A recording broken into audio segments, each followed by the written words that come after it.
Hi, welcome to My Cherokee Plate.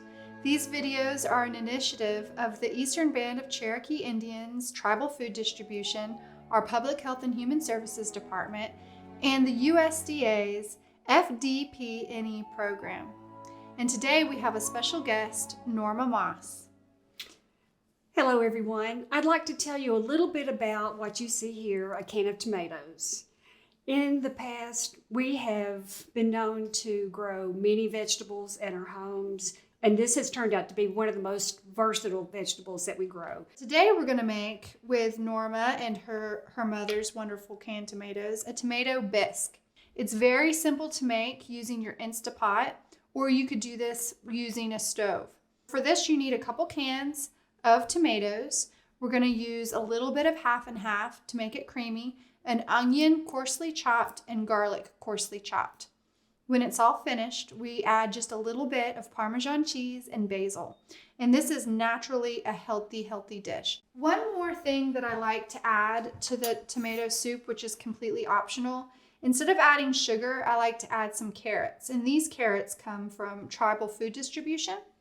And you just add, play around. I'll probably add a handful of these baby carrots.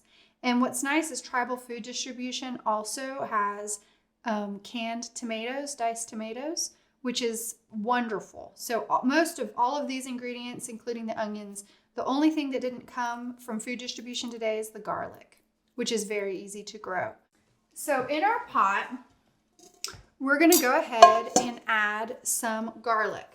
I always start with garlic first because it needs about 10 minutes to rest. In order to get the most antiviral and antibacterial use from this garlic, it needs, after you chop it up, it needs to sit about 10 minutes before touching heat. And that's how you get the most medicine from this food. So Norma, if you don't mind peeling about 3 cloves of garlic. The next thing we're going to use is an onion, and coarsely chopped. And as always, I love to save every little bit of scrap in our bowl here so that I can make vegetable broth at the end of the week. And then you want to add a little bit of olive oil to the bottom, my garlic that is rested for 10 minutes to get the most medicine from it, my onions, and a handful of carrots. Can you smell it? It smells so good. I pressed the saute option on my pressure cooker. And so once you start hearing it sizzle, which will start any moment now, you just give it a stir. I would saute it for about 3 minutes, just to sort of let the ingredients merge.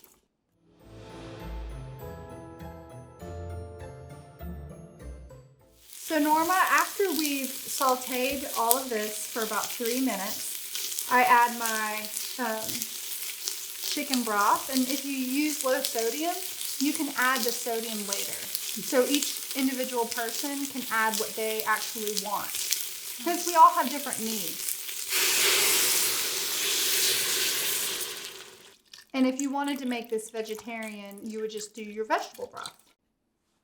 And then when you're looking at it, you want to make sure that there is a sort of a consistency that when blended together, it will make either a thin or thick soup as desired. And so if you were doing this and you didn't have a pressure cooker, you would just have it on medium heat over the stove and just let it boil like this. The key is to have a blender or an immersion blender or a food processor to get that smooth tomato bisque texture. So once you have all your ingredients, this is when you're going to add your half and half, and that's really to taste.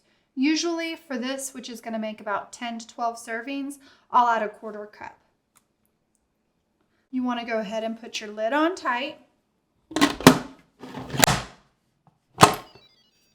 You'll know it's closed because it makes that sound. Make sure the pressure valve is sealed, and then press your pressure cook for 10 minutes.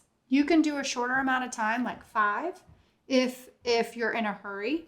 But today, because I'm not in a hurry, we're going to do it for 10. All right, let's let it go. That beep means it's started. Hi, welcome back. Our tomato soup has cooked and we've let the steam out.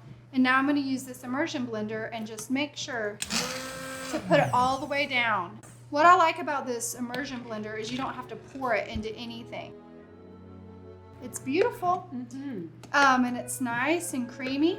And then what I like to do after this is top it with some fresh basil and some Parmesan cheese. What do you think? Is this something you think you can make? It looks delicious. I'm ready to try it.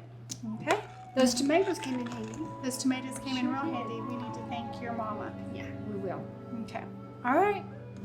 Well, we'll see you next time.